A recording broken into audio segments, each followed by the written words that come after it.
One thing to take note of for question number 2 here is you see you have the first 80 lines on your page. When you turn the page, you see there are 30 more lines with question 110.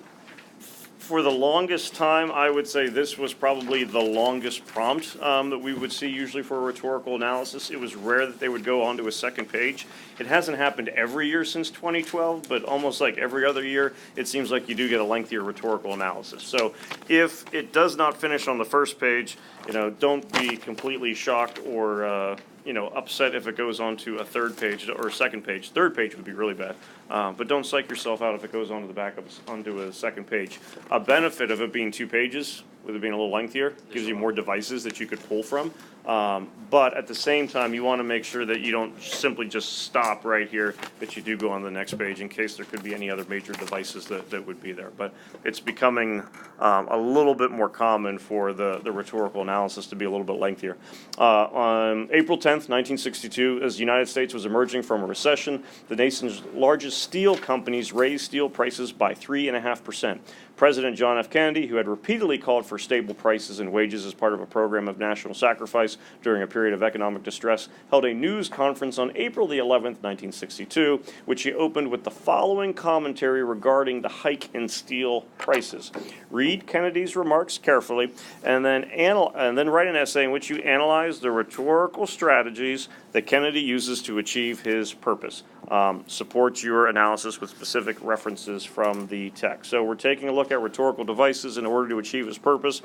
We don't really know specifically what the purpose would be, but we have a pretty good idea that he is not going to be in favor of steel companies probably raising their prices 3.5% coming out of a recession and all those things. All right.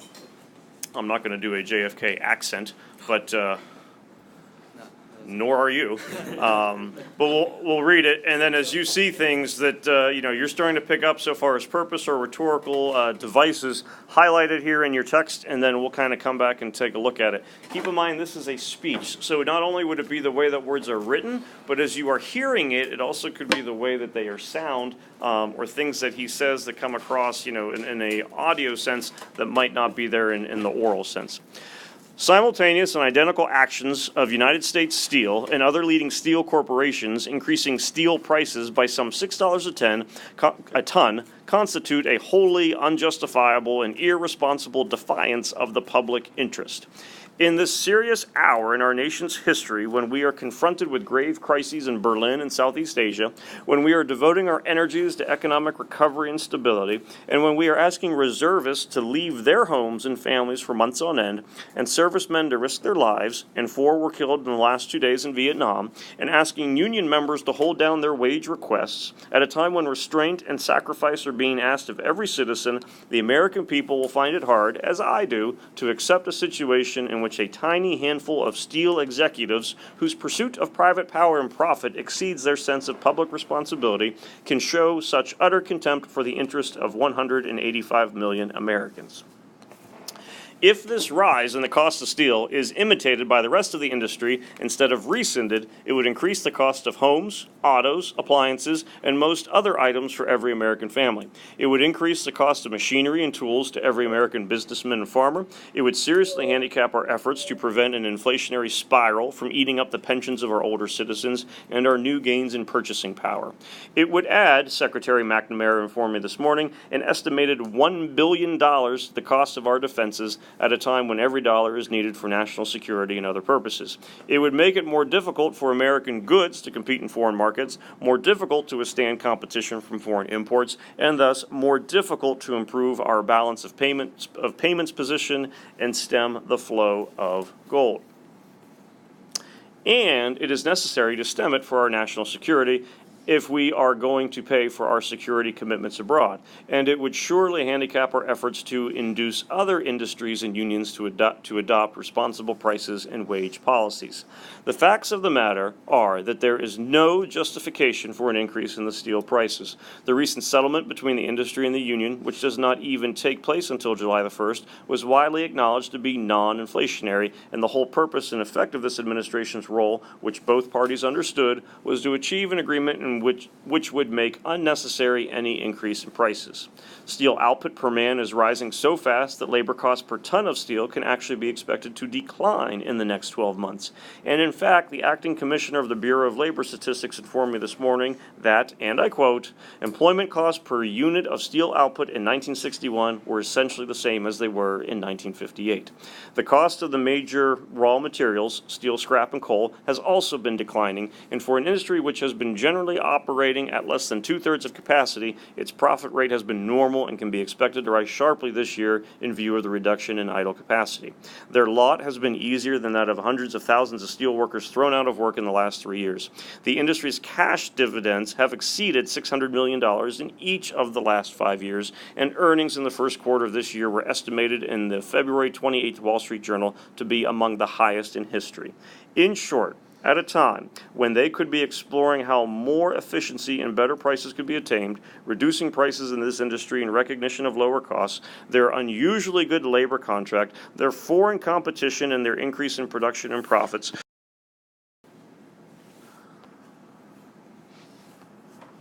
How's he feeling? Mad. He's a little PO'd. He's not a happy camper right now. All right, so what would be things that, and I'm not worried about name a specific device or anything along those lines, but within, say, the first column, what would be some use of language devices that you see where you can tell he's upset and trying to emphasize this? He uses the word difficult a lot, especially in the last paragraph. He repeats it a lot. Looking in the first paragraph? Or the first? The last paragraph. Of the first column down here. Thus more difficult to improve our paint. And what's becoming more difficult? Basically, like being able to do anything without high prices. So you have what the domino effect is. It's going to be difficult for competition with foreign markets. It's more difficult to withstand competition from foreign imports, sounds like 2019, and more difficult to improve our balance of payment position, stem of flow of gold, things that could be dealing with deficit and all that kind of stuff. So by them increasing these prices, here's the impact that it's going to have on other things. So we got repetition of difficult certainly happening, but then you could also argue what kind of appeal is he using here, utilizing? Well, he certainly has some ethos as the president, but if this happens, therefore this will occur, and this will occur, and this will occur, in his mind, he would be setting it up that there is a sense of a logical appeal that would be going along with it. But he is certainly bringing some ethos to it, and he even played, I know I'm kind of skipping. What else do we have? First column. Oh, you have details. I went from the last sentence of the second paragraph. The 185? Yeah. Yeah, too soon. Too topical. Well, and what other detail do you also get? They're increasing by $6 a ton. Because this is a speech, and details does not simply have to be just numbers. I would say you get a lot of details also coming in that, that's the third paragraph, where it would increase the cost of homes, autos, appliances, and just pretty much anything else when it comes to an American family. It is not going to be uncommon within, especially nonfiction, but certainly within a speech itself, that you'll start to see details getting utilized with it. And the details could kind of play off of the logic as well, that we were mentioning before. He, in the second column, does more things with details where he's talking about the prices. Employment costs per unit of steel output in 1961 were essentially the same as they were in 1958. So if the cost in 1961 is the same as in 1958, why can't the prices be the same in 1961, 62 as they would be in 1958? Rising so fast, labor cost per ton can actually be expected to decline in the next 12 months. Those would all be details that you could certainly use there as well. So within a speech, and anything that's going to be nonfiction, details are not an uncommon. He has some appeal to authority in here because he mentions Secretary McNamara. However you say it. He mentions stuff from the Department of Defense and Congress and all of those higher up. So that it doesn't come off It's as not it's just just like as a, him. a personal vendetta that the Yeah. president has against the Steel Corporation. Congress is on board, McNamara is going along with this, and so that could certainly add to now, Ben mentioned before the ethos, not only does he bring something along with it, but there's credibility of sources that would go along. Only gonna say this because you guys are in argumentation, and we talk about appeal to authority as being a logical fallacy. It would only be a fallacy if you use that in place of any kind of argument. So the fact that you appeal to authority figure can certainly still be a very good thing. He uses illusion in the second paragraph when, he talks about Berlin, Southeast Asia, Mm-hmm. and Vietnam, Yeah. and also when we are asking reservists to leave their home and families. It's, So you mentioned illusion, which is going to be accurate. We've said having a logical appeal. You could also kind of argue that what else is happening here with that appeal by mentioning Berlin, Cold War, Vietnam. it's like calling to memory of like the people that like we've been through like hard times before and how we reacted. People who have been through them, and then people who are also currently going through them. So we've had a logical appeal, we've had an appeal to authority. Now we've asked all these people to make sacrifices, whether it be servicemen and women, their families, the American people. But what are these people doing? Not making sacrifices. They're trying to make more money. So there's a little bit more of like an emotional appeal, a pathos that's kind of going along with it. You take a look at the opening paragraph. If you were to identify some words that jump out from a diction standpoint for their connotation, I would say there's probably 2 or 3 words that have the greatest power behind them. Kiara? Okay, unjustifiable, irresponsible. Emily, were those going to be the 2 that you were going to take? I was also gonna say defiant. Yeah, you could probably throw in defiance in there as well. So there's certainly some strong worded language that would be happening. I don't know if he does this on purpose or if the speechwriter does this on purpose, but knowing that it's a speech, listen to like the first paragraph. Simultaneous and identical actions of United States Steel and other leading steel corporations increasing steel prices by some $6 a ton constitute a wholly unjustifiable and irresponsible defiance of the public interest. It's just stealing. Thesis, bro. So steal a lot. It says steel. And I mean, and it's spelled, the correct way, S-T-E-E-L. But if you're hearing it, it sounds like United States Steel is stealing from the American public. Simultaneous and identical actions of United States Steel and other leading steel corporations increasing steel prices by some $6 a ton constitute a wholly unjustifiable and irresponsible defiance of the public interest. No way that was intentional. That could be intentional. I don't know. Is there? You think it like- is, or don't think it is? I don't think it is. Obviously, United States Steel, you have to say it that first time, as the company that you're looking at. The only thing that makes me wonder is within that same sentence, that opening paragraph is only one sentence, is in such close proximity, you get that Yeah, you could right say there. increasing their prices by some $6. I don't know. Regardless, it's being used for some effect. Well, there's certainly a repetition that's taking place where if anything, who are we calling out? We're calling out the steel companies. So that there's no mistake as to who is guilty in his mind with it. If you were to go from the oral standpoint, hearing it, that it sounds as if he is, STEAL is what the companies are doing. I think you would have enough merit that you could go along with it. I don't think they would go, no, that's not what Kennedy meant to say. But certainly there's the repetition that goes along with it. So if that was an argument that you wanted to go with, you certainly could. You said throughout, or just maybe the first column, you mentioned like the diction that he uses. He uses like pretty I was thinking assertive diction throughout the almost entire thing.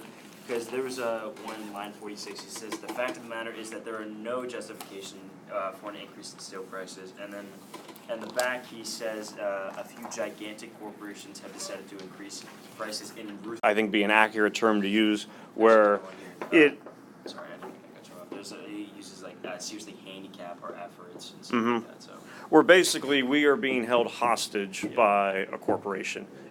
that has where the workers, he praises the unions very much, as well as what everyone else is doing within the American population for being able to have restraint, cut back, not ask too much. So certainly that, whether you want to call it simply aggressive, malevolent diction as to, what they're doing, if we want to get our fancy terminology going, we could. But yeah, the tone of those words, and you could argue tone as an overall device if you felt that you needed more than just individual words with the diction, but you can certainly tell that he's very upset, with those steel companies. So that's one that would certainly permeate throughout the whole entire passage. All right, so around 78, he mentions the labor union contract, and Mhm. I think the style which he presents it kind of comes off as like ironic.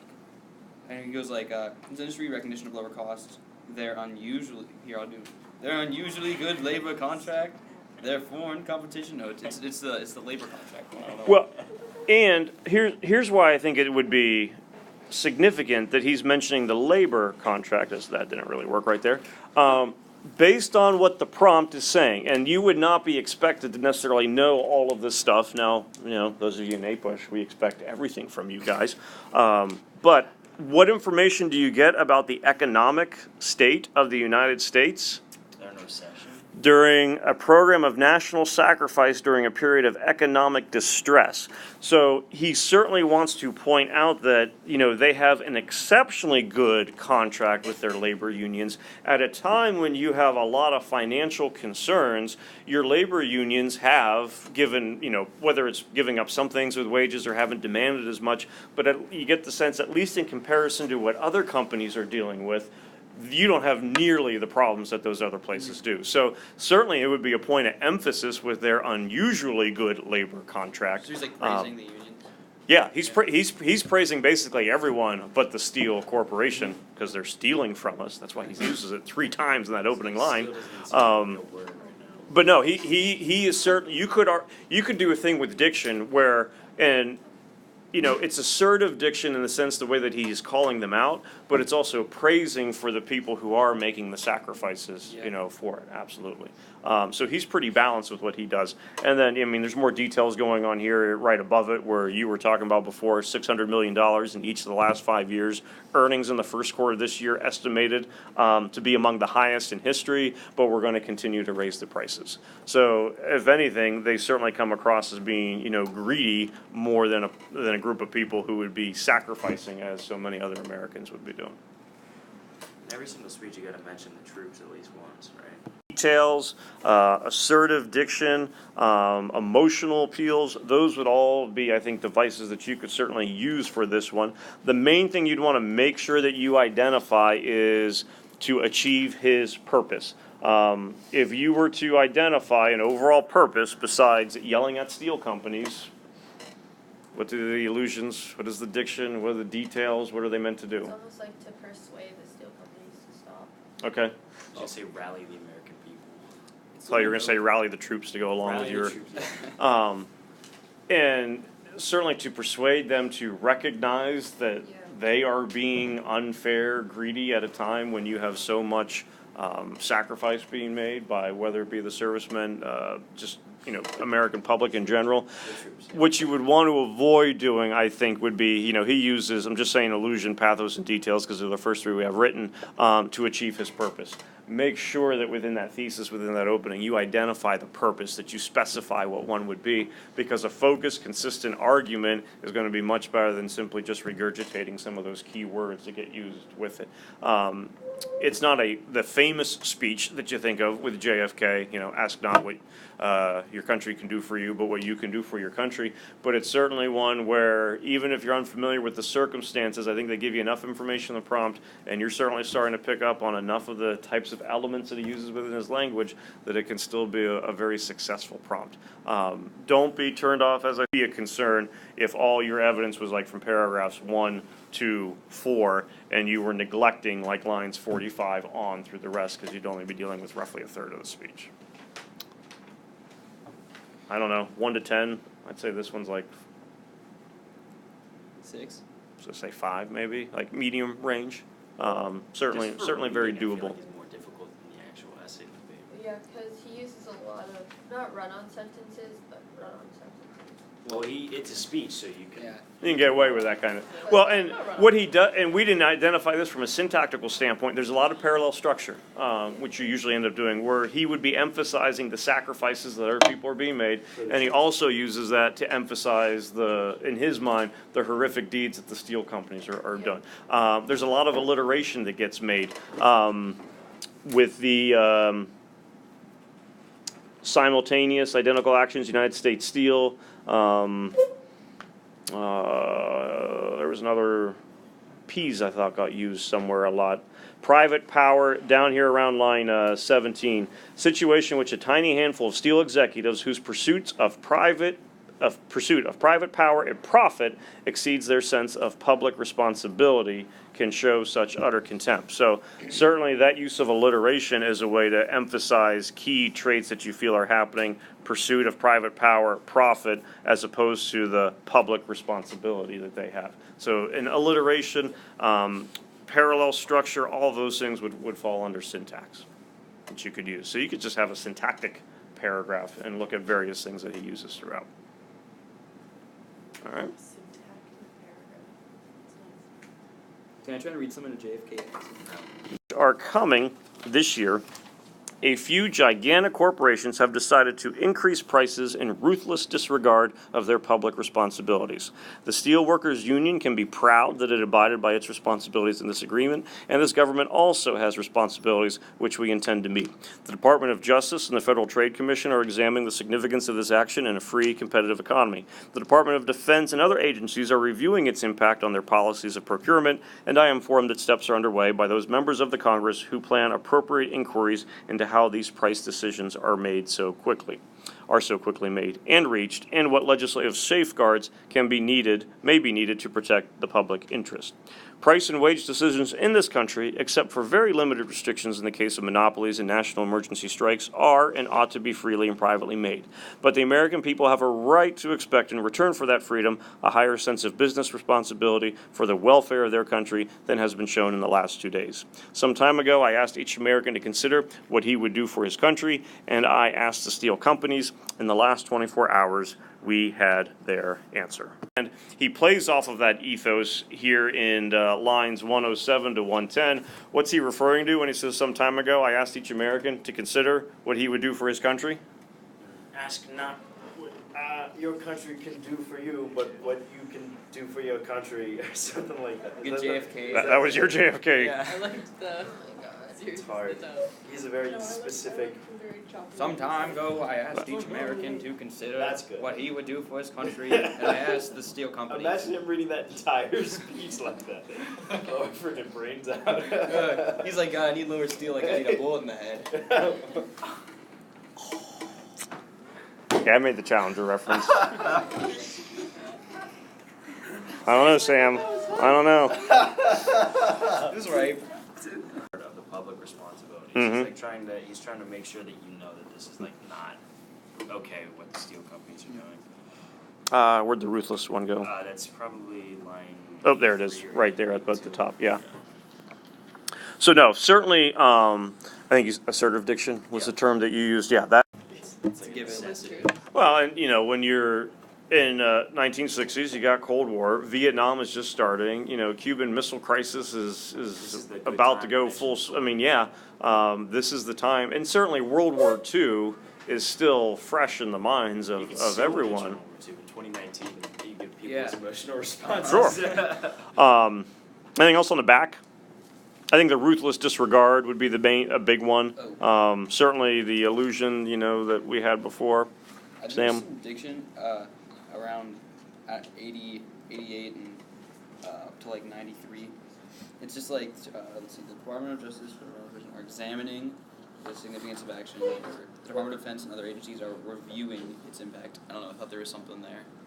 I mean, he also does another appeal to authority where he talks about the FTC and the Department of Justice and Defense. So you could talk that they're pretty reliable. Yeah, I don't know if the words examining and reviewing are necessarily going to help you with like that assertive kind of diction thing. I would agree that, we're taking a look, Department of Justice, Department of Defense, reviewing its impact.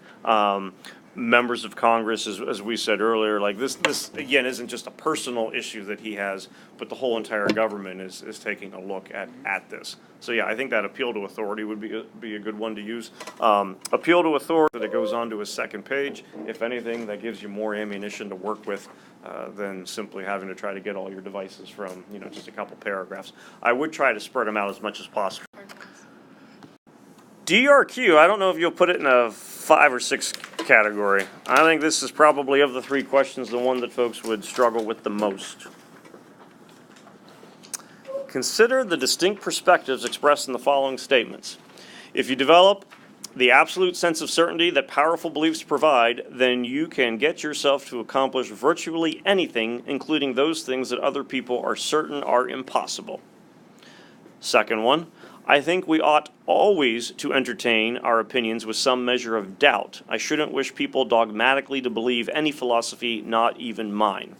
In a well-organized essay, take a position on the relationship between certainty and doubt. Support your argument with appropriate evidence and examples. So is this talking about You have 40 minutes, go. Is this talking about like if you put your mind to it, you can achieve anything? It's that if you can No, understand the it's more- system of power, No. nothing is preventing you from success. And the second one's like, I think like Okay. should you keep an open mind or keep your sights set on one thing and like let no one stop you? I think Powerful he's literally beliefs. talking about doubting yourself. Anytime you say, we're just going to talk over you. Great. Yeah. Sorry. If you devote I the was thinking in effort, terms of like philosophy. The first one is saying that like certainty that what you believe, you should like 100%. This is it. I know this. And you This do is that. what's Nothing dear can to you. stop you. But the second one is like, whatever you believe, you should always let other people test that and kind of be your devil's advocate to make sure that you actually believe it. Because you shouldn't just go along bandwagon anything. So one's a pragmatic approach, and the other one would be more of like an idealistic approach. Yeah, I think that'd be a fair statement. job. What is the prompt not asking you to do? Which is your favorite? Compare them, or say who do you agree with more? Phelps or Russell? And I think that's an issue that people would go, well, of the two, I think I like Phelps better because you know what? I can't accomplish anything. I'm going to get a 5 on this essay, and the person goes, you're completely off prompt. well, it doesn't Not have to even be or 9 on the essay, a 5 on the exam. You get a 2 on the essay, and you get like a 2 on the exam. It gives you 2 opposing viewpoints. One where you should have certainty in everything, and you're going to go full speed ahead no matter what. The other one, yeah, there should be some doubt, but the prompt really is the thing at the bottom. And this kind of reminds me of the Catcher in the Rye TWA that we did a while ago. If you recall or don't recall, there was the Emily Dickinson quote about madness, is incensed to a discerning eye. And one of the first questions that people had is, do I need to write about, use her quote as an attention grab or something in my intro? No. That was just something to kind of get your ideas kind of started. The prompt is asking, in a well-organized essay, take a position on the relationship between certainty and doubt. So your idea might come from some of these statements, or you could have your own kind of takes about a relationship that would exist between certainty and doubt. Some of you could argue that there is a very deeply tied relationship between the two. Some might argue that there is no correlation. You could argue it's a 50-50 thing, where anytime there is certainty, there's really not, because there's always going to be some kind of element of doubt. Does one make the other stronger? The fact that you doubt yourself before you are able to do something, does that make the accomplishment, the certainty that you did it, all the more rewarding? I think you could certainly look at this in a scientific field. You make a hypothesis. What do you really do after you come up with a hypothesis? Question everything. You question it, you test it, and in a lot of ways, you're not testing it to prove that you're right, but you're testing it to go, nope, that I was wrong. Now, how do I kind of tweak my hypothesis a little bit? So I could see science being an aspect that you would look at. I think there's another aspect of life that could tie in with this. And the ideas besides science, and some would argue the total opposite of science. Religion. Yeah. If there is doubt, but you believe in it, what do we call it? Faith. Faith is completely built around a lack of certainty because you cannot prove it. you know, with a tangible kind of evidence. But you believe it. You are certain about it. Sometimes not. Does that Doubt. make that, does that aspect of doubt make that faith that you could or could not be certain in all the more stronger? Some people would certainly argue, you know, yes. You could take a look at it where, you know, nothing can be believed unless you're 100% certain about it. So what I think the difficult part is to separate yourself from the Phelps and Russell passages, quotes, and come up with an argument that you look at, you know, is there a relationship between those things? So science could be a field. Certainly religion could be a field. You know, even like personal relationships could be a field that you kind of take a look at. You know, whether it, do I ask that person out to junior prom? They might say no. No, if they say no, that's bad. I don't want that to happen. But maybe they'll say yes. I don't know what's going to happen. You know, those personal turmoil question things that can go on, and that could be relationships, doesn't have to be significant other, it could be relationships with friends, peers, whatever the case may be. You know, even if you are in a relationship with someone else, you could still argue that doubt, exists within that relationship. Does he love me? Do I love him? Yeah, you gotta pull the rose petals. Yeah. Yeah, you see what happens. You know, is this the relationship for me? Is this the one? I'm going to get married to this person. I'm going to get married to this person? I'm a junior in high school. I don't know who I'm going to get married to. You know, those kind of personal anecdotes could be something that you could look at as well. Hopefully we're not like ruining all relationships now that exist within our classes. Sorry, Yeah. Sam, we're not gonna get married. What? Do I want to go to Temple? Is Temple going to be the right place for me? You know, college decision could be one. Like, and even careers. You know, I think this is what I want to pursue. But what if that's not a business anymore, or that's not a career anymore in 8 years whenever I graduate? All that student loan that I'm going to take in? My goodness, is college worth the cost? Mr. Kane made me do research on is college worth the cost. I don't know if it's worth the cost anymore. You know, any decision that you probably have to make, there is going to be some elements of certainty and doubt. So again, take a position on the relationship. You're not saying which one is more important necessarily than the other. You could, but if a position could be identifying that anytime you make a decision, there is always going to be a blend of certainty and doubt. You could argue that the fact that there is doubt is what makes your decision all the more important, because that means you think about it more and you kind of go through the steps with it. But the more, I would say, aspects or fields of human life, science, religion, relationships, college, careers, whatever the case may be, that you can touch base with, would help out the argument. Because it's not going to be solely a scientific argument or solely a religious, philosophical argument, but it's a broader argument to take a look at. But I think where folks would get into trouble is, I defend William Phelps. He is right. I can accomplish anything, and if you start writing about that, then you're going off prompt at that point.